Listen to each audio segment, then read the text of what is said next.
ẹ̀dẹ̀ òdì ara rẹ̀ ta ọmọ ọba dúdú etí ẹ̀ kọ́rọ́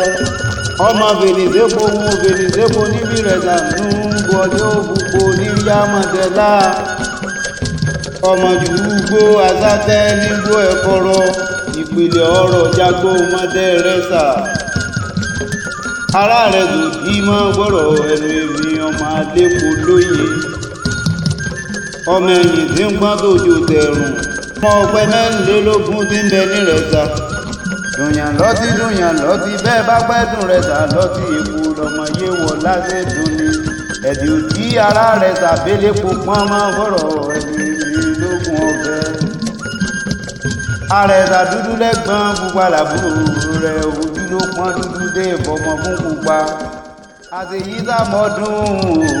táì báàtì ọmọwùmí ọmọbàmí adébáyọ̀ mọ́ gbọ́rọ̀ ẹnu èmi òní lọ́jọ́ bí rẹ̀ pé bọ̀dá bèlò ní pé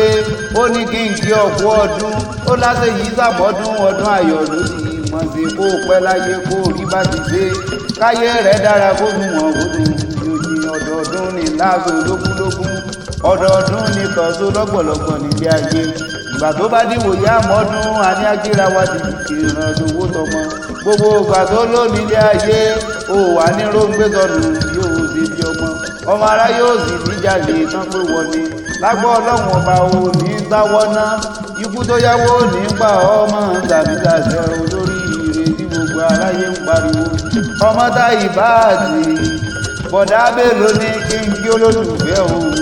wọ́n ní kó pẹ́ láyé kó pọ̀ láàárọ̀ ọmọ wùmí wa máa ń gbọ́ ó ti sọdún èyí ó ṣe tẹ̀mí ìdòwò tọmọta ikú bọ̀rọ̀ nípa àrí àwọn ọ̀wà ẹni bá wá ní òkú olú ààrẹ fọwọ́ ara rẹ̀ síra rẹ̀ ni àjíǹde aró máa jẹ́ ara rẹ̀ ó sì mọ̀ sí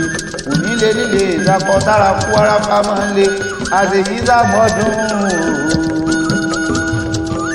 àṣèyí sàmọ́dún ọdún ayọ̀ ló sì mọ̀ sí ọmọ bàmí adébáyọ̀ òun náà kọ́ màmá rẹ̀ ló bí wà àrèjọ ọmọ nínú ilé ọmọ táyì báàtì wa máa ń gbọ́ amálẹ́wà ní òye ó ti sọdún èyí ó ṣe tẹ̀mí o I wish you long life and prosperity mo pé happy birthday to you.